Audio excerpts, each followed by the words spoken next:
Leur lune de miel, en effet, n'a duré que 2 jours. Bonaparte a dû rallier l'armée d'Italie, dont Barras lui a donné le commandement, comme cadeau de noces.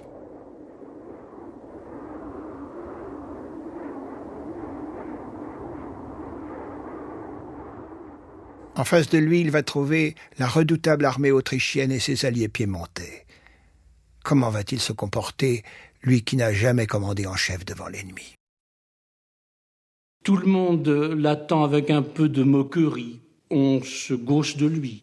Ce petit général de salon, qui ne doit peut-être son commandement qu'aux grâces largement données de sa femme.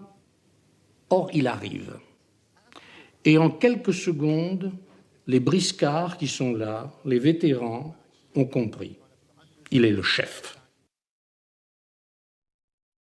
L'armée d'Italie n'est pas dans une situation brillante.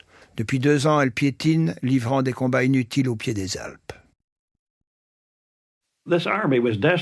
C'était une armée d'indigents. Le pays en faillite ne pouvait les payer, ni les nourrir, ni les habiller. Il leur fallait pénétrer chez l'ennemi et y trouver ce dont il manquait. Bonaparte va s'adresser à ses troupes et dès sa première proclamation, il trouve le ton juste. Soldats, vous êtes nus, mal nourris. Le gouvernement vous doit beaucoup. Il ne peut rien vous donner.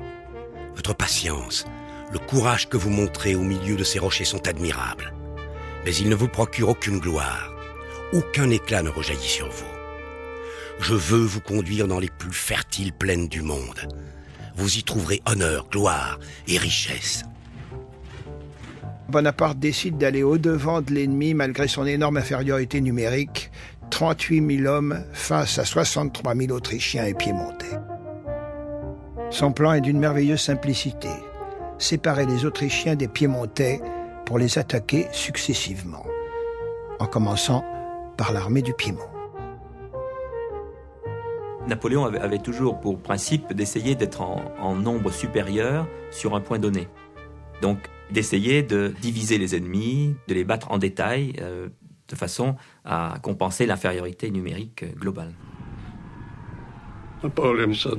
Napoléon a toujours professé qu'on ne fait pas la guerre avec des théories. Vous faites ce que vous avez à faire et vous le faites vite. Il faut surprendre l'ennemi et l'assommer si c'est possible. En seulement 2 semaines, il remporte 6 batailles, fait des milliers de prisonniers et casse les reins de l'armée piémontaise. Il n'y a plus moyen d'y rien comprendre. Nous avons affaire à un jeune général qui est tantôt devant nous, tantôt derrière, tantôt sur nos flancs. Cette manière de faire la guerre est insupportable et viole tous les usages. Un prisonnier piémontais.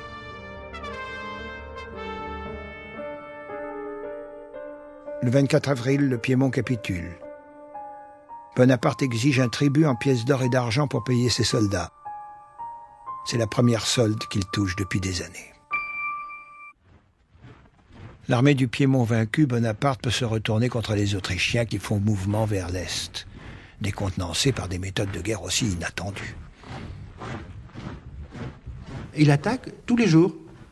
Il attaque même quand il y a de la neige, il attaque la nuit, il attaque quand il fait froid, alors que d'habitude, c'est pas la règle du jeu. Il cherche l'ennemi, il le combat, alors que l'autre pense que ça va s'arrêter, lui continue. Le lendemain, il refait une bataille, le surlendemain, une autre bataille, et il surprend. Le 10, Bonaparte se porta sur Lodi à la tête de ses grenadiers. Le général autrichien a chargé 3 bataillons de Croates de défendre les ponts de l'Adda et a placé là 14 pièces. Bonaparte courut de sa personne jusqu'à l'entrée du pont et résolut alors de l'enlever d'assaut. Clausewitz, la campagne d'Italie.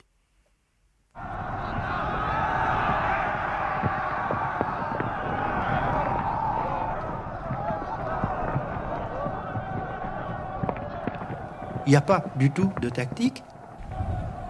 Quand il y a des troupes qui arrivent d'une manière si enthousiaste et si rapide, ça surprend l'ennemi.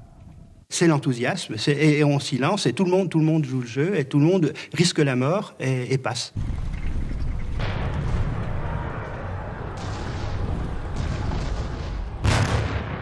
Il n'hésite pas à charger lui-même les canons.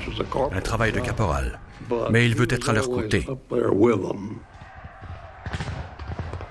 Il prend des risques physiques, même si les boulets tombent à côté de lui, ça s'est passé plusieurs fois, eh bien, il n'a pas peur.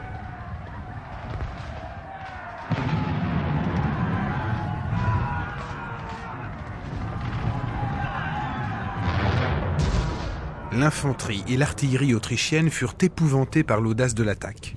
Et bientôt, leurs armes devinrent silencieuses. Clausewitz. Le résultat est spectaculaire. Ce fut loin d'être une grande bataille, mais il avait su imposer sa volonté à ses hommes aussi bien qu'à l'ennemi.